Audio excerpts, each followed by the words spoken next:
নলমুড়ি গ্রামীণ হসপিটালে আসলাম আমি, ভাঙড় 1 নম্বর ব্লকের মধ্যে এটা পড়ে। হসপিটালের পরিস্থিতি কোন জায়গায় দাঁড়িয়ে আছে, স্টাফ কি আছে, কত পাচ্ছে, কি সুযোগ সুবিধা আছে, কোন জায়গায় গ্যাপ আছে, সেই বিষয়ে সব আমাদের আলোচনা হলো।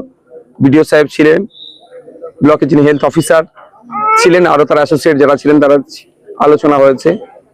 পানীয় জলের যে দুরবস্থা, এখানে এমপি কোটা একটা হয়েছিল, সেটা অকেজো হয়ে পড়ে আছে। এই সমস্ত বিষয়গুলো, টিনেজ প্রেগনেন্সি নিয়ে যে সমস্যা, সেই বিষয়টা নিয়ে কিভাবে এটাকে বন্ধ করা যায়। টিবি রোগে যারা আক্রান্ত, তারা নিয়মিত এখান থেকে ওষুধ প্রোভাইড করা হচ্ছে, তারা খাচ্ছে না, অনেক ক্ষতিগ্রস্ত হচ্ছে। 50টা যে সুস্বাস্থ্য কেন্দ্র আছে, অনেকের জমি নিজস্ব জমি নাই বা ভাড়ার বাড়িতে থাকছে, হচ্ছে ইলেকট্রিক সমস্যা, সেইগুলো নিয়ে সমস্যা আলোচনা হয়েছে। এখানে যারা মেটার্নিটির যেটা ওয়ার্ড আছে, সেখানে যারা বাচ্চারা আছে, সেখানে একটু সমস্যা, তার ওই ওয়ার্ডের মেল ফিমেল ওয়ার্ড এক জায়গায় হয়ে যাচ্ছে, কমন বাথরুম হয়ে যাচ্ছে, এগুলো যাতে এক্সটেন্ড করা যায়, মানে বিল্ডিং এক্সটেন্ড করে এগুলো করা যায়, সেই বিষয়ে নিয়ে আলোচনা হয়েছে। এখানে সিজার হয় না, যা নর্মালে, নালে সিজারের প্রশ্ন রেফার করে দেয়, ফলে সমস্যা যেখান থেকে প্রায় 30 কিলোমিটার দূরে যেতে হয়, সেই বিষয়টা কিভাবে সুরাহা করা যায়, আনুষঙ্গিক বিষয় নিয়ে আলোচনা হয়েছে।